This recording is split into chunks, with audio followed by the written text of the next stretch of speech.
দেখেন তো বন্ধুরা, ফলটি চিনেন কিনা। এটি হচ্ছে এটির নাম হচ্ছে রাম ভুটান, যেটি বাংলাদেশে এখনো অ্যাভেলেবেল নয়। এটি আমার এক পরিচিত শুভাকাঙ্ক্ষী, উনি সিঙ্গাপুর থেকে নিয়ে আসছিল। তো দেখে ফলটি আমার অনেক ভালোই লাগলো। আমি এটি গুগলে ফটো স্ক্যান করে সার্চ করে দেখলাম যে এটার নাম রাম ভুটান। এটি হচ্ছে মালয়েশিয়া, নেপাল, ভুটান, তারপর হচ্ছে ইন্ডিয়ার কিছু জায়গা, কেরালা, আসাম, এই সমস্ত কিছু জায়গায় এটি চাষ হয়। ফলটি খেয়েও দেখলাম যথেষ্ট সুস্বাদু, খানিকটা লিচুর মতো খেতে। তো এটি হচ্ছে খোসা, দেখলে আপনারা বুঝতে পারবেন এটি লিচুর মতো কিছু খানিকটা খেতে।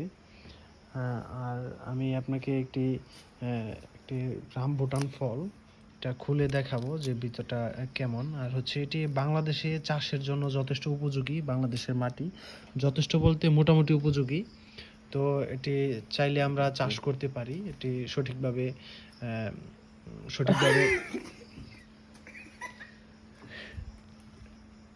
ফলটি আসলে প্রায় লিচুই বলতে পারেন, কিন্তু লিচুর থেকে এটা অনেক মিষ্টি।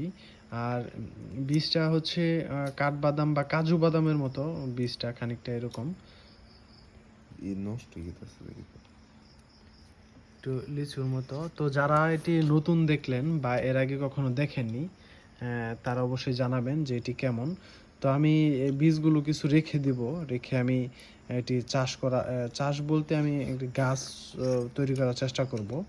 তো আমার বাসায় টবে আমি লাগানোর চেষ্টা করব যে এটি কীভাবে। আর হচ্ছে মে, জুন, জুলাই এই বীজ লাগানোর জন্য পারফেক্ট একটি সময়।